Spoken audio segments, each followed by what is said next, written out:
So, my guest today, Mark, is a former Upper Midwest Golden Gloves lightweight champion, boxing trainer, poet, and author. And Mark's life spans worlds that don't often get explored together, which is the physical intensity and discipline of boxing, the interior world of writing and poetry, and the deep engagement with faith, ancestry, and spiritual inquiry. So, Mark grew up in St. Paul, Minnesota, with a strong American Irish community shaped by Catholic tradition, later influenced by the Lakota spirituality, and began boxing at the age of 10, went on to have over 100 amateur fights, competed nationally and trained in the Olympic Training Centre. Experiences that forged resilience, rhythm and self-knowledge both inside and outside the ring. So we're also going to be talking about your book, About Time, millions of copies sold for Dad, written after the loss of your father in 2019, which is a deeply personal, poetic exploration of love, grief, masculinity, revealing how boxing, jazz, prayer, ancestry and community can all become metaphors for living well. So this conversation isn't just about boxing, it's about, or even one man's story, it's about what it means to grow up into a healthy male identity in a changing world, and exploring how faith can help people endure tough times, how masculinity has shifted over recent decades, and the wisdom that Mark could offer to men and women who are also raising boys today. Welcome. And Mark, many people know what you've done, boxing titles, fights, training others, but fewer know who you are becoming. How would you describe yourself now beyond the labels of boxer and writer? Well, beyond the labels of boxer and writer, an American man who's a Catholic, and I also I'm a member of a group called the Ancient Order of Hibernians, which is the oldest Irish Catholic fraternal organization in the United States, and so I'm involved with that culturally. But as far as when it comes down to the very root of things, I'm a man who values love, family, and life, and I really value the structure of the anchor of family, and so I love my city where I grew up. I love my country, and I'm a man that just wants to do the best that I can, and when it comes down to it, I'm a combination of my mother and father, and hopefully I'm able to carry on the best as possible, and God willing, if I'm ever able to unify with a woman, carry that on to coming generations. So you were talking about the man behind the story, but also what I was intrigued by is you started boxing at 10. And so, we know of you as a boxer and as a writer, but what is it that it gave you as a young man growing up? Because I know at first you had to convince your parents to let you start doing boxing, but what did it give you as a man that you think maybe nothing else could? It gave me confidence. It just gave me a certain kind of confidence that I wouldn't otherwise have. It's given me a kind of security that I think where I always had this feeling that everything will be okay, that I'll survive, that I'll get through things. I think that's really what it gave me more than anything. And also, I believe it gave, by giving me that kind of confidence, it enabled me to develop intellectually also, and to succeed academically. Um, I come from a family that has it's got that's it's pretty pretty scholarly and pretty high achieving. Now my mother, neither of her parents graduated from high school.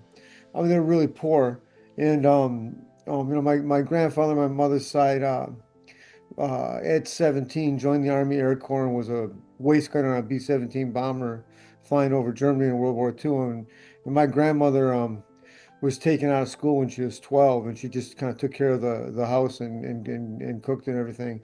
And um,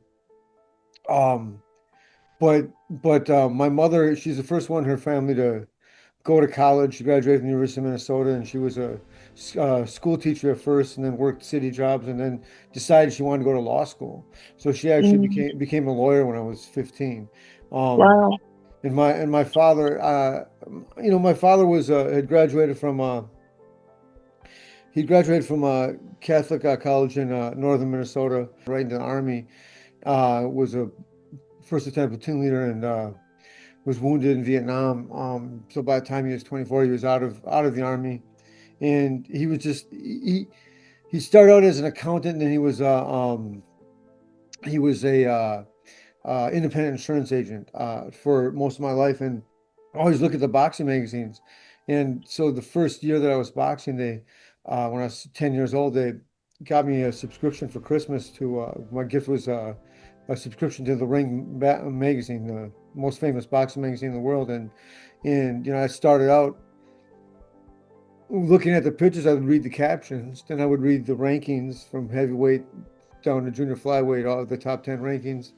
And then I would eventually, I'm looking at the book at the magazine long enough, I started reading reading whole articles and stuff. So it became something that got me more literate and everything. But Mm. I think the daily discipline and then desire to actually win and be a champion and be thought of as something special by other people, and then also the fear of say getting hit in the stomach or something, and being soft enough that I would keel over would make me run more, make me train harder, do more sit-ups and everything. As much as the fear of losing, as much as the desire and determination to win.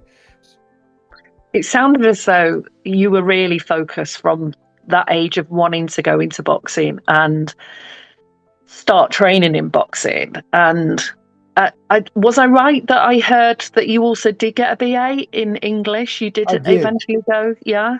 I did eventually get a BA in English from University of Minnesota. I think that one of my biggest weaknesses is in my life has been measuring myself against other people. Because, say, Mm. my very first fight, I won. And I was really so happy that I won my first fight. In the second fight, I could have beat the guy. I could see how I could have beaten him and everything. I just was a little nervous, and I lost decision to this kid. And I remember walking away and just feeling so down, and I was even starting to cry a little bit when I got away from the ring. And the reason was because I was measuring myself against Sugar Ray Leonard.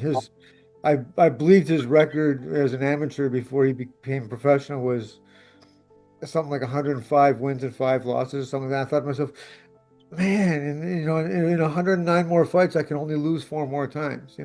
As in, Mm. whereas actually, when I look back on boxing now, um, I really believe that one in an amateur boxing career, uh, the record is not it doesn't matter as much as it does in a professional boxing career. And losses in a professional boxing career don't matter as much as people think they do, in Mm. terms of developing a fighter. And two, uh, you don't have to have this prestige and a national title or international uh, success to be a boxer and to try to climb the ranks and be a contender to try to win a world title. And every few fights, you're raising the Mm. level of competition.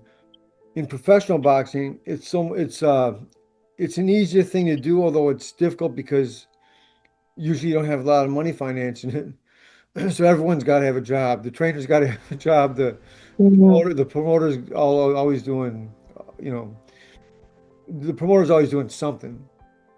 Um, but you have to have if you got a manager, that's usually someone that he's got a little bit of money, but he's not necessarily, in most cases, got the time to be fully involved in the boxing world, unless you get lucky and get the right guy.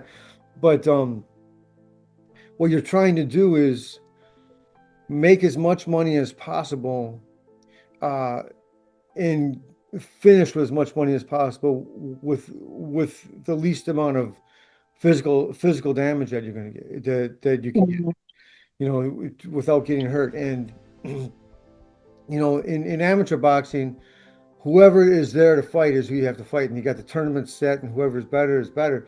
But in professional boxing, you're it's like, if you're becoming a bricklayer, or if you're learning how to be a carpenter, and or to build houses or something, you're kind of apprenticing yourself to someone who is, that would be your trainer, who's taking you along and showing you how to do this stuff. And then he's finding guys. The idea, when you train a fighter, to try to bring him to a successful professional career, is you start them out against guys that can't beat them, but Mm. they're athletic enough and they're strong enough that if they hit them right, they might beat them. They might, they can hurt them.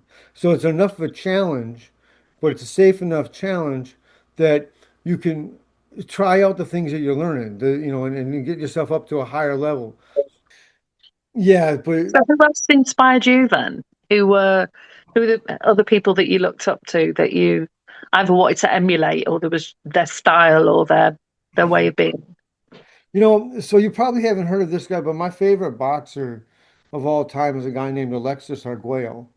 God rest his soul. He died in 2010, but he was from Nicaragua, and he came first to Canada, then down to Miami, and um, he was the featherweight, junior lightweight, and lightweight champion of the world, and he tried to be the first guy to win a fourth world title. He lost two very close fights to a guy named Aaron. They called him Aaron the Hawk Pryor. Um, Arguello's nickname was um, uh, Flaco Explosivo, which means the explosive thin man Mm. in Spanish. But because he was five he was 5'10" to five between 5'10" and 5'11". He's fighting as a lightweight, 135 pounder, and he just had this really beautiful style and a really precise kind of way of punching that I always appreciated. Originally, like I said, I compared myself to Sugar Ray Leonard. Um, when I started, he was the big star in uh, uh, in the United States as far as professional boxing was concerned. 9 years old, going into fifth grade, and the movie. So the previous year, the movie Rocky had come out. And I remember my brother, when he was seeing it advertised on TV, says, "We got to see the movie." We got to see it. I thought, "Nah, it looks stupid."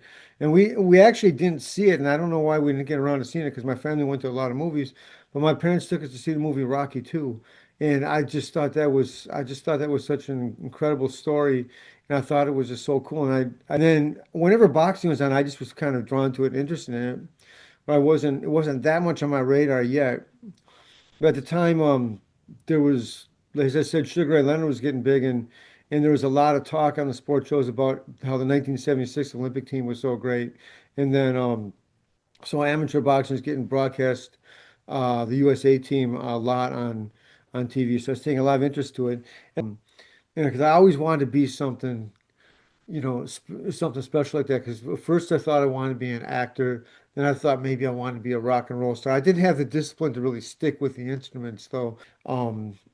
When I had the chance to box, when I saw that movie, Rocky 2, I just thought it was just so inspiring. I thought, yeah, man, I'd like to be a boxer. And I told my mom I wanted to do it, and she said, no way, no way. And I said to my dad, come on, there's got to be some place, got to be a gym somewhere. And he finally took me. He said, I didn't think I know a place. He took me to this gym. And when I started it, I just loved it so much. And the way kids would, you come home from school and you get your homework done and you can go out and play, or maybe even before you want to go out and play right away. And kids would ride their bikes, they'd throw a football around or play catch with a baseball, or what my way of playing was, I get to the gym and I go through my whole routine. So it's kind of a cross between, um, I'm really seriously a competitive boxer and I'm trying to be good, and I'm gonna have to beat this guy, show this guy when I'm sparring that I'm better than he is and stuff like that. But at the same time, when um, I'm in the gym and I'm hitting the heavy bag and I'm dancing around the heavy bag and doing the different moves and practicing everything. I'm imagining myself being that professional boxer that I watched on TV. I'm imagining Mm. myself that I am Muhammad Ali or Larry Holmes or Alexis Arguello or Sugar Ray Leonard, and so it's this exercise. It's this really beneficial, rigorous exercise. But as I'm doing it, I'm pretending that I'm that person. Mm, So that's my way at 10 years old. That's my way of playing. And when you see someone give up on something, it's just not going to work on just, it's like I, you can feel, I mean, you can feel that this guy's just feeling like, I'm no good, man. I'm just like, it's like, mm. why do I even try? You know what I mean? And I think we've all had that kind of feeling before. There's certain things that happened to me, from that time going through high school that actually diminished my confidence, that made me think, maybe it won't really work out and stuff. So you said you've worked with, lots of young men, and what be when my sort of second career after training as a therapist and coach, I ended up working in a lot of schools in secondary school. So in the UK, I don't know if there was a very sort of stark difference with how boys were supported or how issues were managed and how you could connect with young men and support them in education, their mindset and the difficulties they faced, and help them think, even if they don't get into boxing, how they think about how they develop that competency, the control, the confidence, and then managing things that they're scared of, things that they think they want to do but can easily give up, because you can face that at many points in your life, can't you? But as a young person, having a grounding and having people around you that can help you get through some of those fears and anxieties that often, they don't want to show, but they feel Right. them underneath, and it can mean that they end up avoiding doing the things that Right. they want to do, that they're passionate about doing. The best thing is, if when having children, if mom and dad can be married and love each other and be living in the Mm, same house, or dwelling place, and loving each other and focusing on the children, and particularly focusing on the boys, because as a boy becoming a man, one sees the example of mm, that cooperation, because the two become one in marriage, and becoming one, you become one in your children. I mean, the children are mm, the love that you make. So they're mm. actually, Pope John Paul explains this, when he was still Cardinal Carl Wojtyla, in his book, Love and Responsibility, which he wrote in 1959, I think. Um, Wow. he says, he says, that the first relationship all human beings have is with mother and father, right? Mm, Now, even if you are a test tube baby, when you think about it, you're a combination of the genetics of your mother and your father. So maybe that's obviously a very fractured relationship, but the first relationship you have this connection between the individual who is your mother and who is your father. So anyway, mm, I think that's a really important thing, because you need stability. The mm, stability is what gives you the ability to develop. And I worked with kids that were the most vulnerable kids that we have in our society, and I worked with a vulnerable population. I was working with the Native American Indian community. So the Native community, um, they had this shelter. They still have it. It's called Andai Young, which is Ojibwe for our home. It's Andai Young Center in the middle of St. Paul, and they have a capacity in this house for 5 boys and 5 girls. So it's a changing population because it's a temporary emergency homeless shelter. So kids are placed for one reason or another outside of their family and taken in there, and the ages range from 5 to 17. And there are some people now that are in the 30s, getting into their 40s, that I've occasionally run into someone that I worked with, and come up and say hi to me. And it's so good to see them and know that I had some role in helping them become responsible adults. In the Native American, there's this value of a kind of a collective value, kind of a collective, extended family value.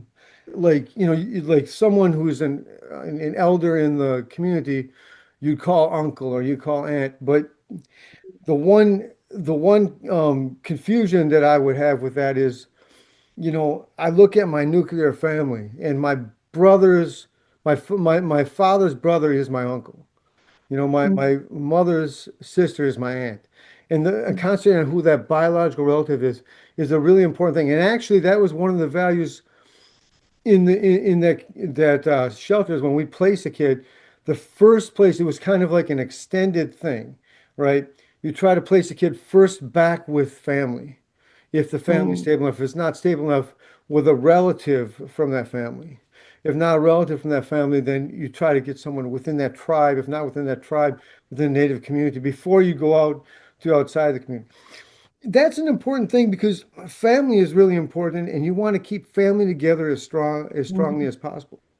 Because if you've got some vulnerability, you haven't got confidence, you haven't got strength, and you haven't got a system around you to support you, then you're vulnerable and exposed to whether we call them the darker forces or the aspects of society that lead you down a very dark path. And there's lots of dark paths existing at the moment, whether that's drugs, alcohol. We look at the cities, we look at homelessness, Yeah. the fragmented lives that people have got. Yeah, so stability, confidence, certainty, and having support around you certainly does make a difference. How do we support people to have healthy, functioning relational dynamics that bring these conversations out about not just presupposing what it means to for you to be a man and what it means for me to be a woman, and it's a conversation Yeah. I'm having individually with people. Trying to do that in Yeah. a group and be part of any one group is always going to bring a contrasting group. We can argue for this, and it then make us sound like that we're not for this. And that's why I was interested in also talking with you about how we balance our faith, our spirituality, our ancestry, who we are, Yeah. how do we define who we are? Because all of these things give us a sense of self. Because you were Well, talking about your father and you're the sixth generation of Irish coming to America and how you retain your faith and your heritage. And that sounds as though that was very much transmitted to you when you were growing up with the people that were around you and from your dad. yeah, it was. And particularly now the thing is, um, my grandmother on my father's side is of German descent. I was I was bringing communion to her from I'd go to mass and bring communion to her every uh every Sunday. And so she maintained her faith. My father was very strong with it. His family was very strong with the faith, and the value of praying the rosary. I got from my paternal grandparents, um, in particular because my grandmother died earlier. My grandfather, they always prayed it, and I decided to start praying it myself at a certain point in my adulthood. But we have an ideal, and that ideal is not something to get rid of just because we don't all reach that ideal. Because even those of us um, in families that have marriages that are intact and husband and wife stay together till death do their part, none of those are perfect because we're of a fallen nature. And I would say if I look at my own family, it may seem very idealized in this book because I talk about all the good stuff, you know, but there's a little allusion to a little bit of fighting that my dad and I did. I mean, there's yeah, constantly tired, always worried that I wasn't writing enough or wasn't at the gym enough, frustrated that I wasn't pulling in enough money on my freelance endeavors to quit my straight job. I was at that shelter every Friday, Saturday, and Sunday at 11 p.m., working till 8 a.m. the next morning. One night, at least a year into that overnight position, there was a little black boy, 5 years old and placed in shelter just that day, who slept on the couch because he was too scared to be on the boys' floor in the darkness of the old house. And while I was in the kitchen doing the dishes after midnight, I heard him crying hysterically through the sound of the water spraying on pots and pans. I remember there was nothing I could do, so I just kneeled on the floor next to the couch and gave him a hug and rocked back and forth, saying, "You're a good boy. You're a good boy." At the time, on Monday mornings, Dad would pick me up at my apartment after work and take me to breakfast. I'd been doing so many things, reaching the middle of my 30s and trying to establish myself to the level I thought I should have reached in my 20s, so I was very busy. Dad told me he wasn't spending enough time with me in my adult years and wanted me to commit to seeing him once a week. That was a time when Dad altered his approach to many issues in life, even eventually, at Mom's insistence, going to counseling at the VA and getting evaluated for post traumatic stress disorder. Even though he'd been married his entire adult life, had no chemical dependencies, and was never unemployed, which were considered the biggest indicators, at least on the surface level, he said, they diagnosed him with it. That's understandable because he saw a lot of fighting and death in Vietnam and almost died there before his 24th birthday. But I told him he was crazy. There was no way I could commit to seeing him once a week. I just didn't have the time. Why not? Because, Dad, I'm trying to do so many things. I just don't have the time. Fine, he said. I guess you can come spend time with me at my funeral. That hit me hard. I committed to his request, and we had breakfast together once a week for the last 15 years of his life. That's the best decision I ever made. Anyway, he picked me up Monday morning after the weekend I'd worked when I had to comfort that 5-year-old boy alone at the shelter. He said hi, and we sat for a moment as I told him about it, and I just couldn't help it. I started to cry a little. It was good to be with my dad. I always knew who he was and that he was always in my life and I was always his son. I never had any confusion about who I was or to whose family I belonged. Later that year, when I met with Lynn in her office for my employee evaluation, she gave me a great compliment. Well, I'm not going to go on with the rest of that. I should have ended that with I never had any confusion about who I was or to whose family I belonged. Next sentence of that. It sounded like you were saying you there was lots of things to catch up on because you're in your 30s now and you were trying to keep really busy. And Yeah, your dad's request initially was like one other thing, but what you said from that is you never regret that, that for the next 15 years you had yeah. breakfast with him every week. And there were times when we had breakfast and we fought. He's, Okay. basically, what are you doing in your life? Come on, get it together, kid. You know, what I mean, stuff like that. But it's like, or we had disagreements and we got mad at each other. I mean, it's like that's what life is. But it's like, there's this priest, there's this local radio. Well, it's a national radio station, but you can get it here locally.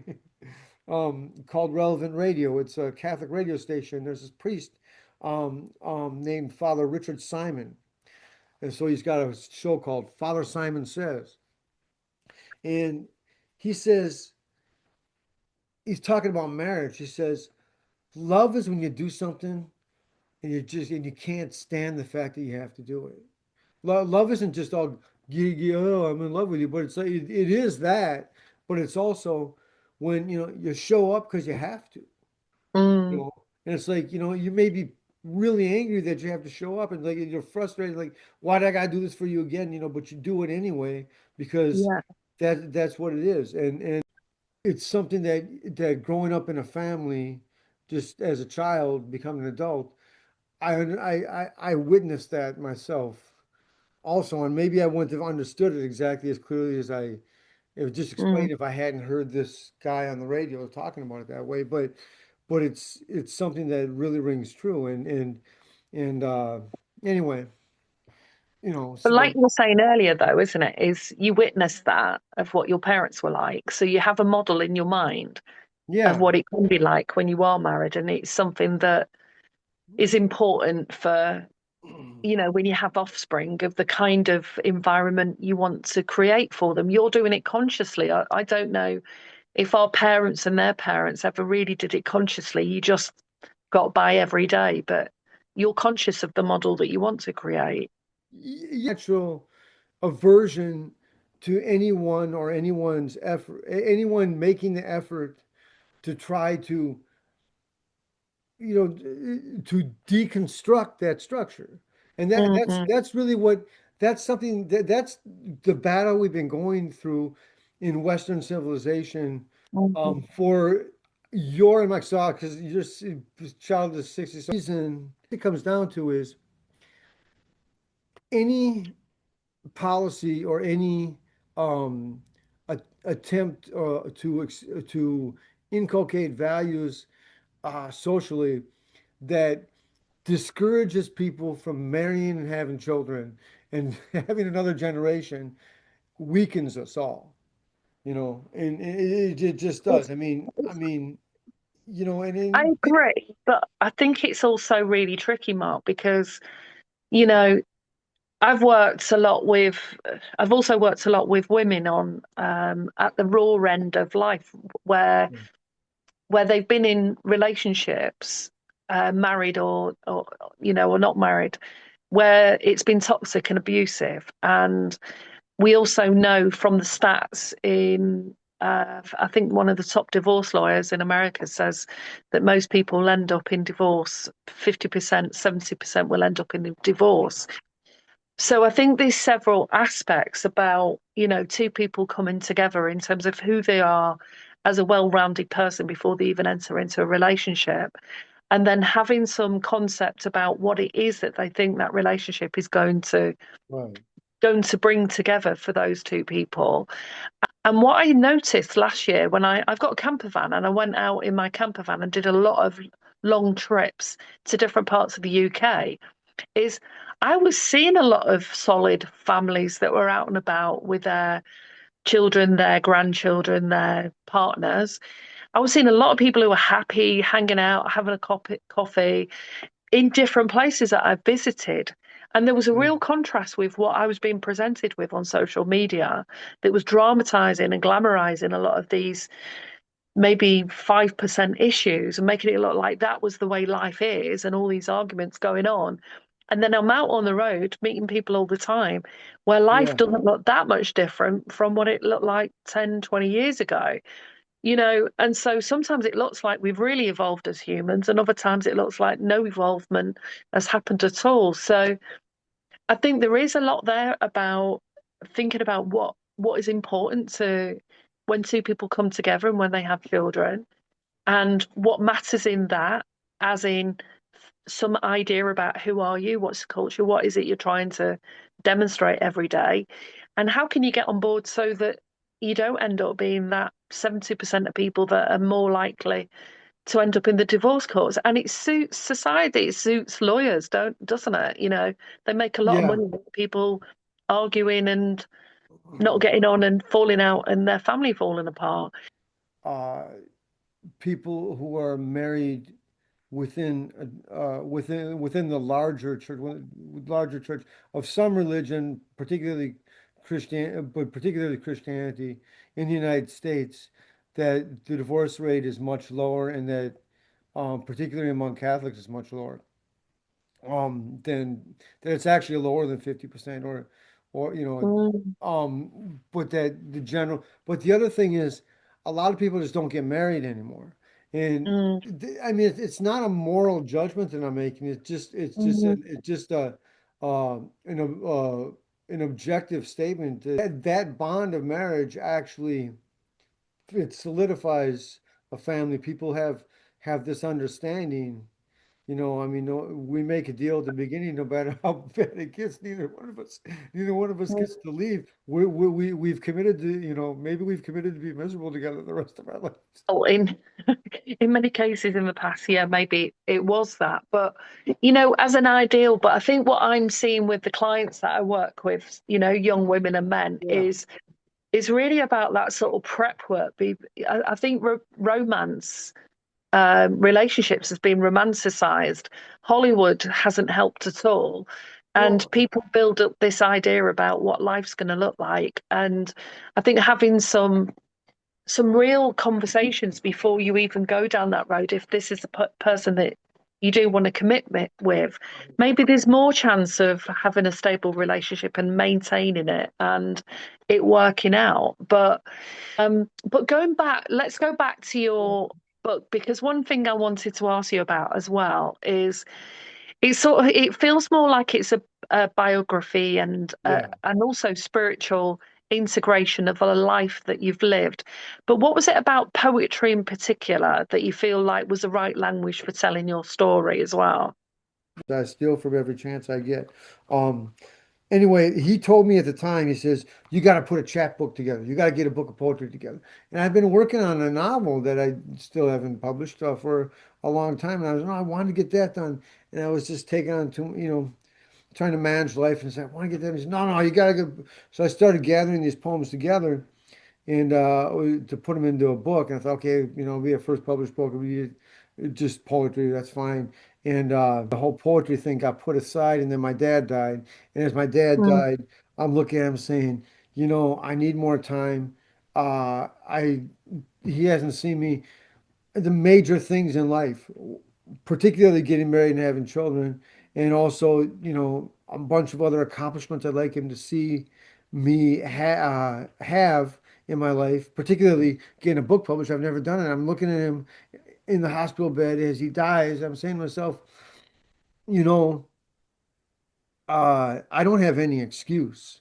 I mean, the articles I've published over the years and so forth, and in the circles I've been in, I'm perfectly talented enough as a writer to publish a book and get it published, or to write it, to finish a book and get it published completely, put it out to the world and just see what happens, whether it falls flat in its face or not, or whether it sells millions of copies as the title predicts it will. Um, right now, my dad's gone, and there's just it's so the themes of love, family, and life are in the book, and then also it's called "It's About Time," mm, because it's about time I finally did it, and it's time to stop procrastinating in life, and it's time to just get on with things because life is so short. Um, mm, the one poem in here, my now departed brother, written about my friend David Reese, who he was 49 and he died in a motorcycle crash in 2018. So it was in September, so it was roughly a year before my dad died. And uh,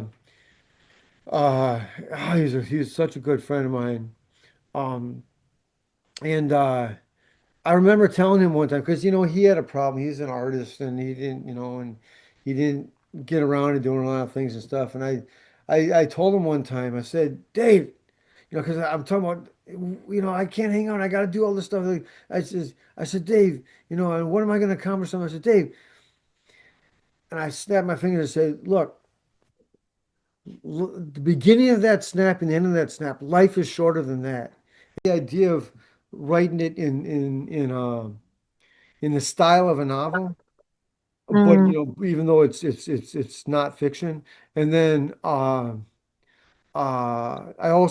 tried to balance. My favorite writer is F. Scott Fitzgerald, and my favorite novel is The Great Gatsby. And the one thing I love about The Great Gatsby, which I've read at least 13 times, is it's so balanced. Have you read The Great Gatsby? mm. It's oh, you got to read it. It's only 182 pages, something like that. It's really great. Um, but and actually, the narrator Nick Carraway, he talks about coming from the small middle western town. Um, he's talking about St. Paul, which is where F. Scott Fitzgerald is from, and um, but the story takes place in New York, and um, everything that's introduced in the first chapter, in the first few pages, at the end, you can see it balance out. It comes back. So I actually a lot the stuff that you read in the first part of it about what's happening when I got the call that my dad had the heart attack and I got to you know get down to San Francisco. My parents are going to come back from 4 days in San Francisco, and 5 minutes from the airport, he had a heart attack, and 10 days later, I'm praying over him with my mom. Says they're turning the life support off, and certain stuff I mentioned there, it's mentioned back towards the end of the book, and so it kind of balances things out, and you understand why stuff happened. So Mm. I structured it that way on purpose. But the thing is, I knew what the story was, and I just sat down and I did it for 5 or 6 weeks. I just wrote it every day, and I got the first draft out. And what was great for me is one is we're at different parts of the over the Atlantic, Yeah, and your life, what you've lived, and how you view it through your lens it was great for me because it opened up a whole world that I don't know much about, yeah, and it took me to some history around your family and all the generations, your relationship with your dad, and I think about the relationships that I have with my sons while I was reading yours, and it was really interesting in that way, and I think that's what I liked about it, is I was observing life for a moment, a taste of life, because I know there's probably way more things that you could write about through the way that you experience and view that, and that was a nice journey for me to go on when our lives are completely different.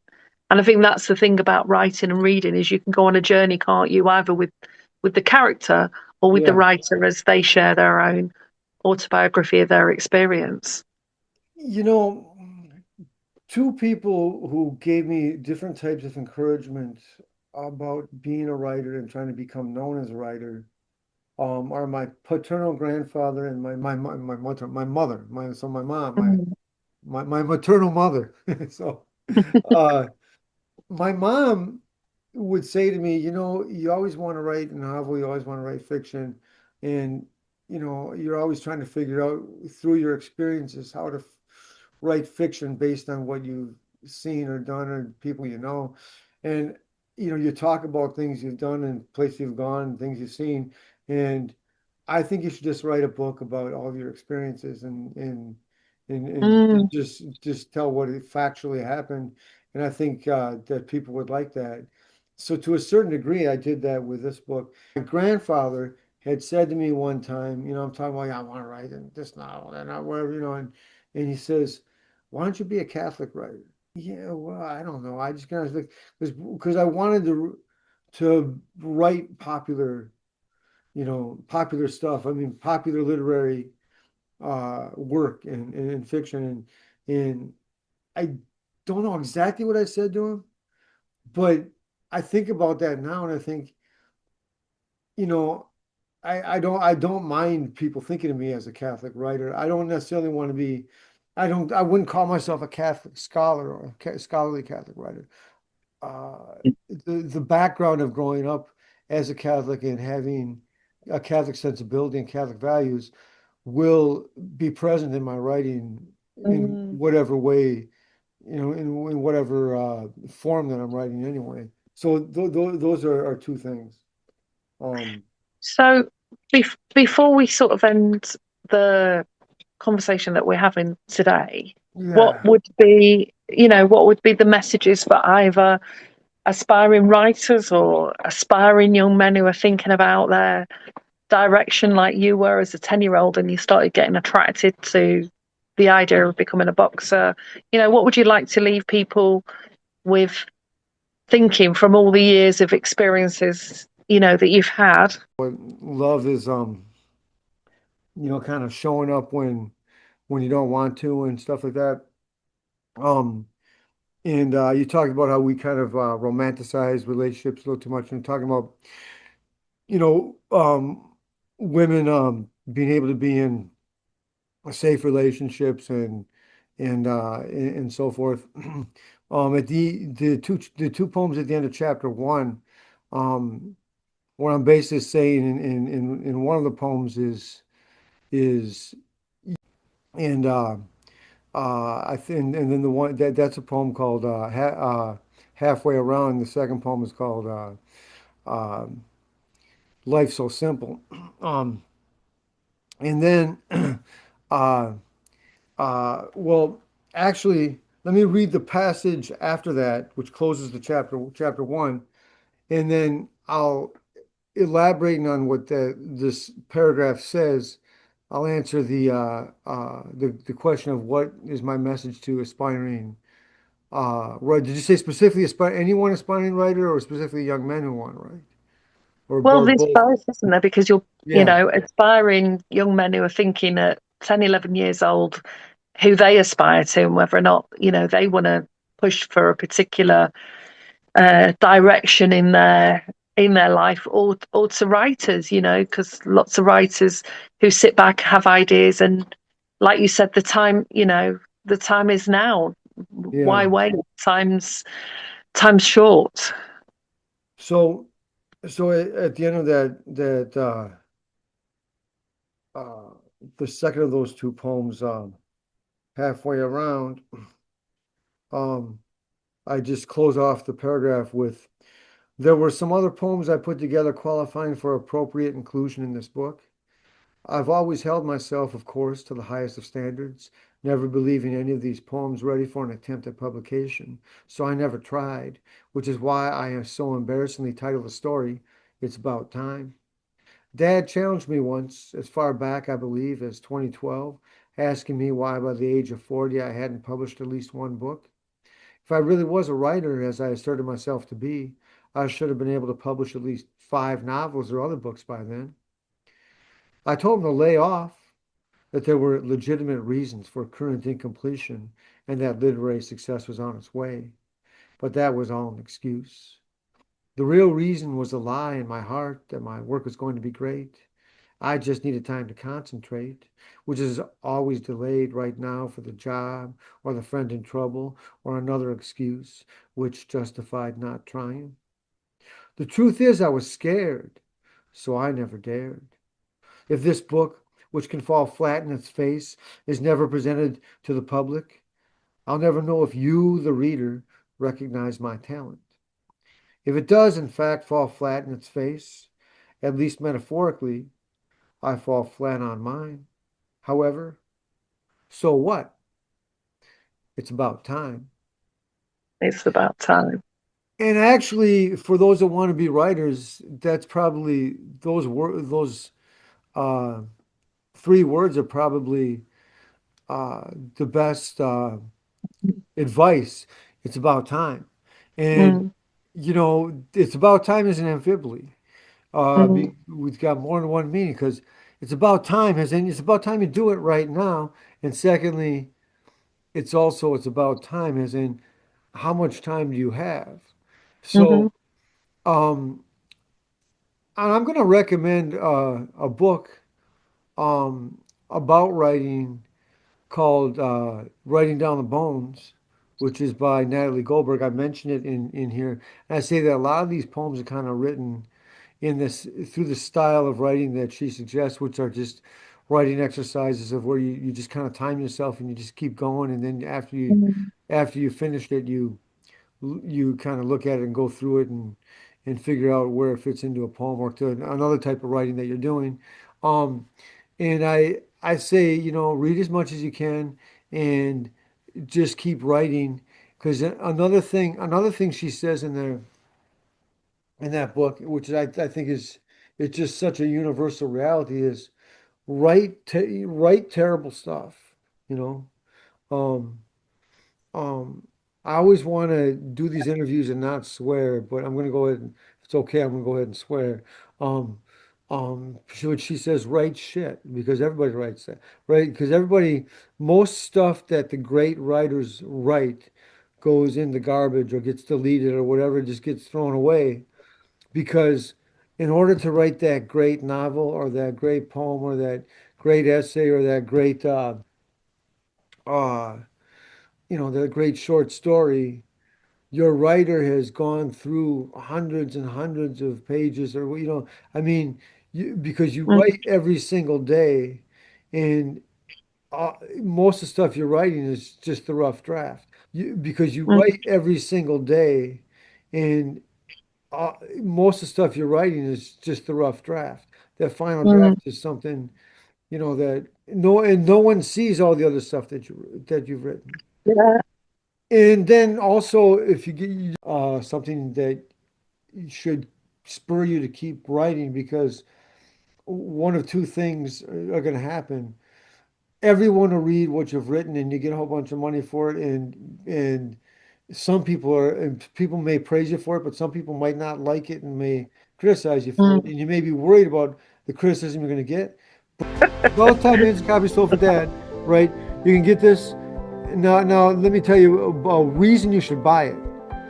Um, Go and you can buy it at boxersbrothersmagazine.com/books, which brings you to Amazon or Lulu, and you can purchase it. But this two other reasons besides I think you'll love it, you'll enjoy it, you'll read the whole thing, and you'll feel great about it after you've read it. Is one, it's got this great cover Mm, on it, and I say in this case, judge a book by its cover.